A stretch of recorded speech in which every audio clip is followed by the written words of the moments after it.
আসসালামু আলাইকুম।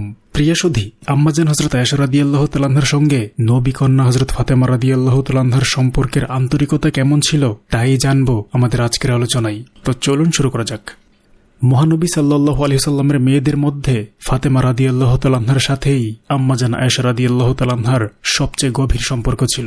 আলী রাদিয়াল্লাহু তাআলা আনহুর সঙ্গে তার বিয়ের আগ পর্যন্ত প্রায় 1 বছর বা তার চেয়ে কিছু কম বেশি সময়ের জন্য তারা একসঙ্গে কাটান। ফাতেমা রাদিয়াল্লাহু তাআলা আনহার বিয়ের সময় সকল উদ্যোগ আয়োজনে অন্যদের সাথে আয়েশা রাদিয়াল্লাহু তাআলা আনহাও শরীক ছিলেন। তাদের সাদামাটা জীবন শান্তিতে ভরা ছিল।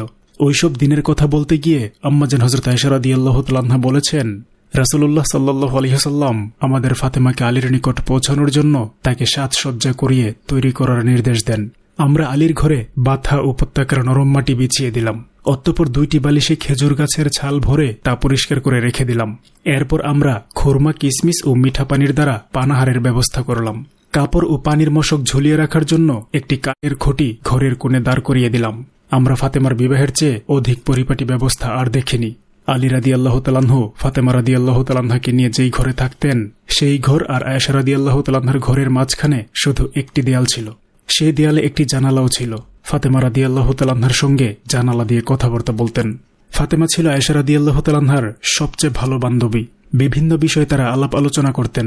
ফাতেমা তাকে নিজের আনন্দ বেদনা এবং নিজের লক্ষ্য উদ্দেশ্যের কথা, যা তিনি এখনো অর্জন করতে পারেননি, তাও বলতেন। আটা পিষতে পিষতে একবার ফাতেমার হাতে ফুসকা পড়ে যায়। তখন তিনি রাসূলুল্লাহ সাল্লাল্লাহু আলাইহি ওয়াসাল্লামের কাছে একজন দাসীর জন্য আসেন। তিনি আয়েশা রাদিয়াল্লাহু তাআলা আনহাকে